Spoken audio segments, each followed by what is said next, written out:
Welcome. I'm going to walk you through how to take a loan with Bonzo Finance, which is built on Hedera. And I'll have to say I haven't done it before. I had provided some or supplied some liquidity, if you will, to the platform. And the reason I did that was because I could earn these Bonzo points, which at some point I'll be able to redeem it for Bonzo because you can't buy the tokens at the moment. So here's the Hedera network on DeFi Llama. It shows about 76 million locked. The amount of HBAR locked has gone down a little bit because I think people were profit taking when it took off. You can see here, Saucer Swap being the number one, which only has one chain, Hedera as a leading decentralized exchange, the leading lending exchange, actually maybe the only lending exchange, is Bonzo Finance, just launched, let's click in, about a month ago in November or end of October.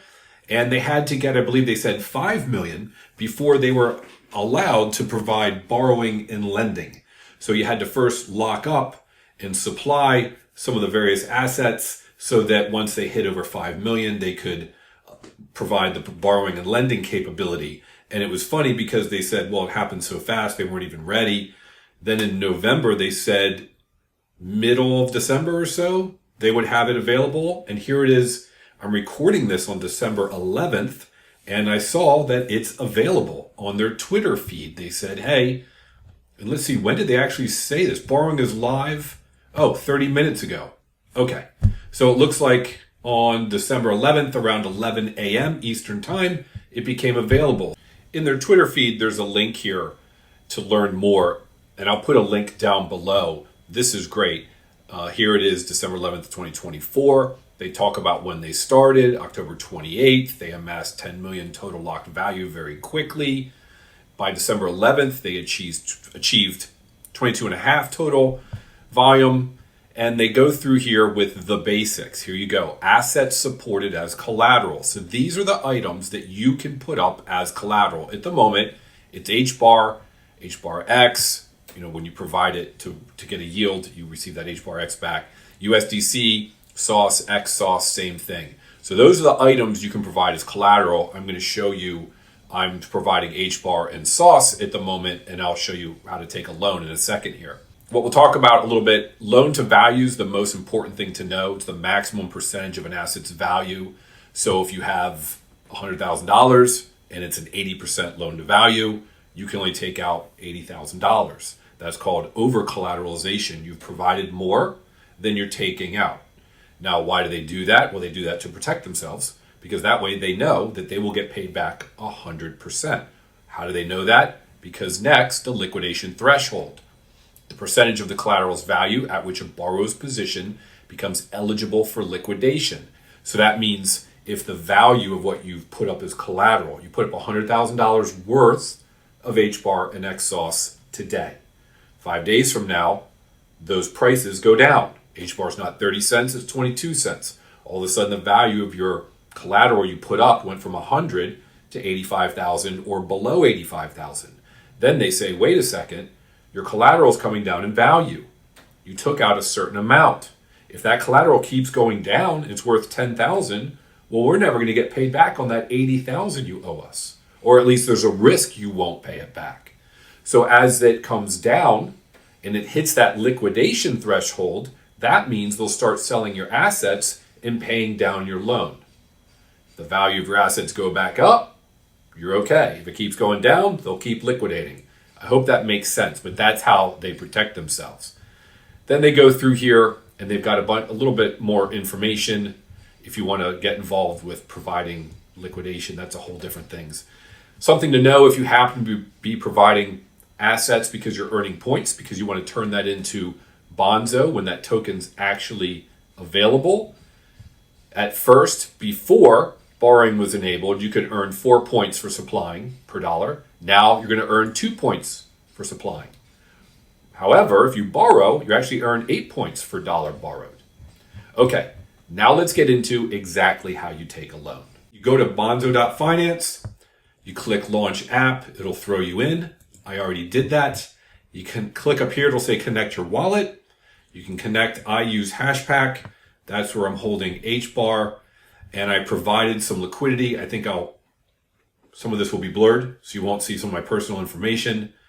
You can see here on the supplied side and the borrowed side. It tells you how much you've supplied, and it tells you what you've borrowed. Right here you can see I haven't borrowed anything.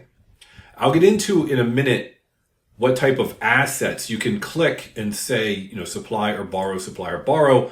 I'm going to borrow against, I've provided HBAR as collateral and SOS as collateral. I'm going to borrow against it, and I'm going to borrow USDC. I'll talk about why in a minute. I'm borrowing a stable coin. Let's see how this works. Supply or borrow, we'll click borrow.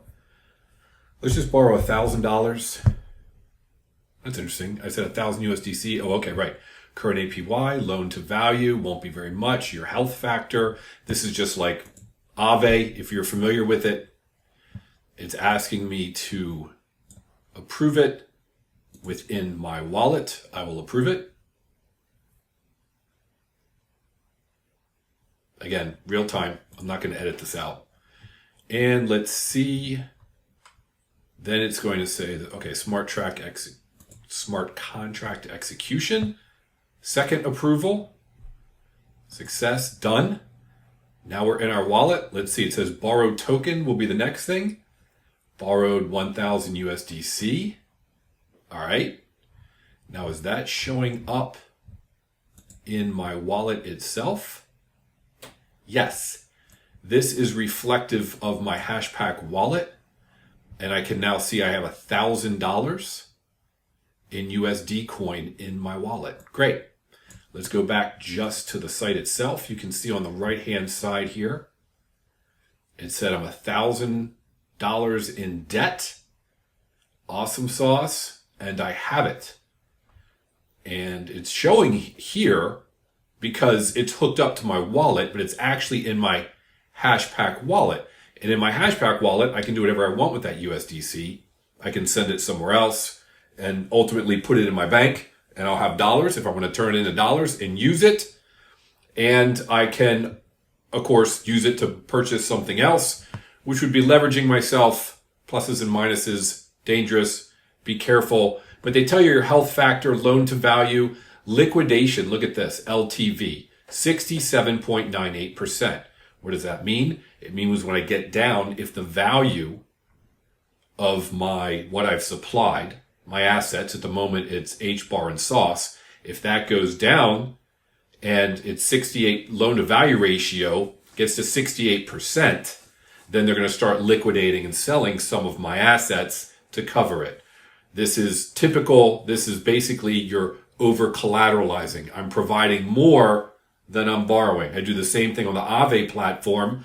With Ethereum, it's more of an 80 or 85% liquidation loan to value. So you can take out quite a bit more. But you have to be careful. You want to keep it as low as possible so you're not liquidated. But you've got the collateral, so you'll always be able to pay it. So that's interesting. There you go. And we'll watch this and see how it works over time. I might end up borrowing a little more. Just wanted to show you how simple and how fast it was. And it worked. Great job. I actually expected to have an error of some sort if it just went live 30 minutes ago, and it didn't. I'm impressed. They say they're going to do certain things like provide borrowing and lending in December, and they did it. So now let's talk about the type of assets you might borrow. So you can borrow any of these assets. So for example, I could have borrowed $1,000 worth of HBAR. Okay. Let's say I did that, and HBAR is at 30 cents right now. So I'm going to get the equivalent amount of HBAR to equal, at 30 cents, $1,000. Now, if I wanted to use that, take it out and use it for something, maybe put a down payment on a car, then I would turn that HBAR into USDC or into US dollars, put it in my bank account and use it. But what do I have to pay back? Well, let's say that it was 300 HBAR. Well, that's not right. 3,000 HBAR, roughly, to get $1,000. A little more than that. Just bear with me. I owe 3,000 HBAR back, not $1,000. Why is that dangerous? Well, I think HBAR is going to go up in price. What if it goes to, if it's 30 cents, what if it goes to 90 cents? Well, now in order for me to pay that back, I still have to provide 3,000 HBAR. But at the moment, if it goes to 90 cents, now it's 3,000 times 90 cents, which is almost $3,000. So if I had borrowed HBAR and it goes up, when I have to take money to pay it back, I would have to owe 3,000 when I only took out 1,000. That's the danger of taking crypto. Whereas in a market where you believe things are going up, if you think things are coming down, well, that's a different story, different calculation. It might work to your benefit. So in this case, in an up market, I'm taking a stable coin like USDC. I took out 1,000. Now HBAR can go up from 30 to 45 to 90 to $1 to $2. Doesn't matter. I still owe $1,000 in that stable coin. So that's how you have to be careful with what you're actually borrowing and why. Depends on why you're borrowing it. Depends on what the market's doing. And for me, in an up or down market, the USDC is the safest. You borrow $1,000, you owe $1,000. You borrow 1,000 HBAR, you owe 1,000 HBAR. And if it goes up in price, it's going to cost you more. Hope that makes sense. Thank you for watching. Have a great day. Hope we can all make generational wealth together with crypto. And I hope we can all debank ourselves. I've got a lot of that information in my school. Link down below. All kinds of tutorials. Thanks for watching. And again, have a great day.